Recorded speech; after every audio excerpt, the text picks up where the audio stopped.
Hoy se produjo en Cuba uno de los hechos más importantes desde enero de 1959, cuando Fidel Castro derrocó a Fulgencio Batista y asumió el poder en la isla. El presidente Miguel Díaz-Canel confirmó negociaciones con el gobierno Trump en medio de la crisis de desabastecimiento fuerte en la isla de los últimos tiempos. La gran pregunta es, ¿habrá transición democrática en Cuba?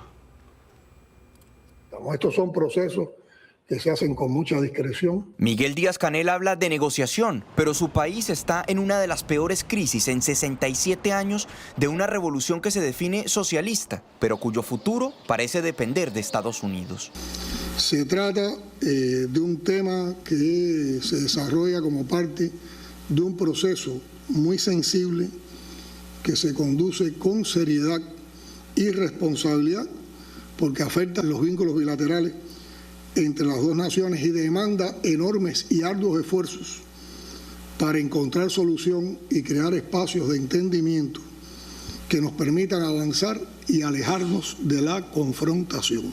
El anuncio del presidente cubano durante la mañana puso fin a semanas de especulaciones sobre los diálogos que adelantan con Estados Unidos. Precisamente en el recinto, mientras hablaba, lo escuchaba Raúl Guillermo Rodríguez Castro, Raulito o el Cangrejo, nieto de Raúl Castro y quien ha sostenido conversaciones con el secretario de Estado Marco Rubio, el cubano en la administración Trump. La parte cubana ha expresado la voluntad de llevar a cabo este proceso sobre bases de igualdad y respeto a los sistemas políticos de ambos estados, a la soberanía y autodeterminación de nuestros gobiernos. Cuba actualmente enfrenta una crisis energética y económica. Consignas como patria o muerte pasan a un segundo plano para un pueblo que enfrenta diariamente entre 12 a 20 horas de apagones. Con su turismo en picada, con 1.8 millones en 2025, la cifra más baja en 2 décadas. Y la tendencia continúa bajando tras la publicación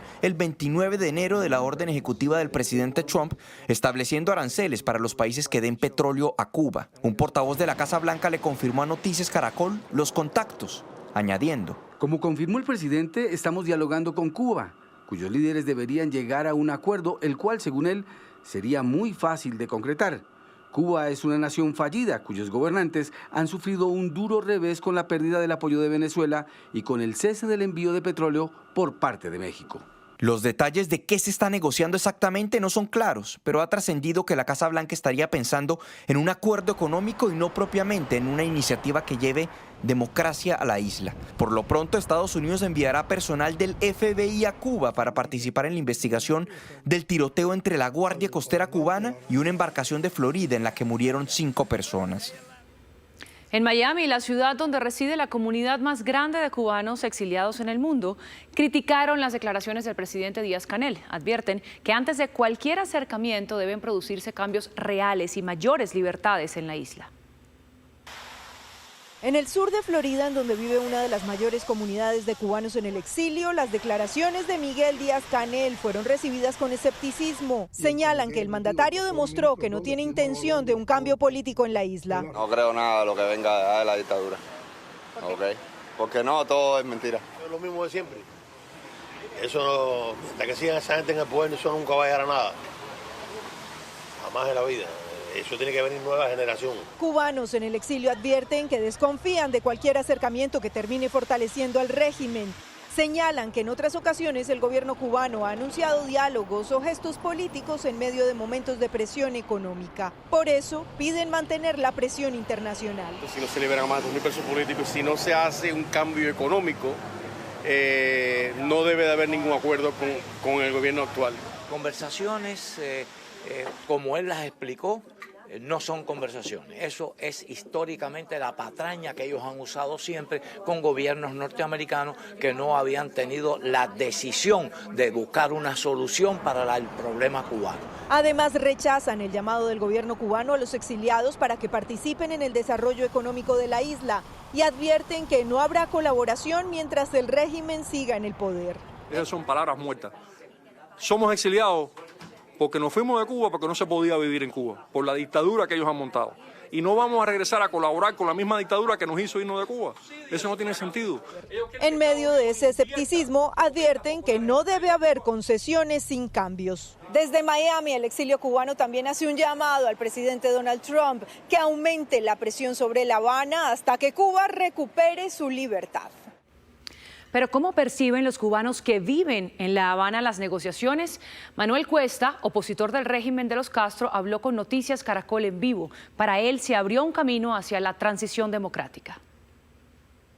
La pregunta, la verdad, se la voy a hacer muy directa, señor Cuesta. ¿Estamos viendo el fin de una era de los Castro? Yo creo que sí.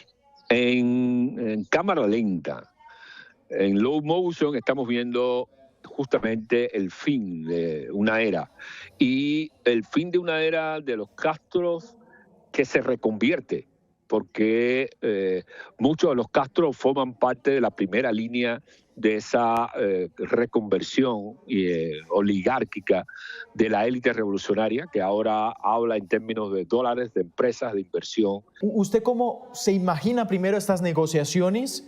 ¿Cómo es una transición en el poder, una transición que me imagino usted espera sea democrática? Definitivamente sí, eso es lo que espero, eso es lo que esperamos mucho.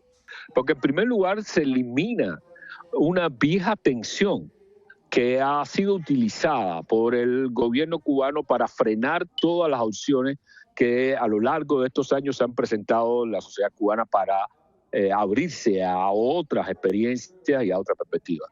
Ya ese argumento cesa su ascensión, como que si están negociando los enemigos históricos, se supone que se puede negociar y se debe dialogar y se puede negociar al interior de Cuba, y eso tiene un valor y un impacto interno. Yo creo que por ahí también ahora la sociedad respira un poco más y va a presionar, diciendo, bueno, si abres una mesa de negociación con los Estados Unidos, tienes que abrir una mesa de negociación con tu propio pueblo.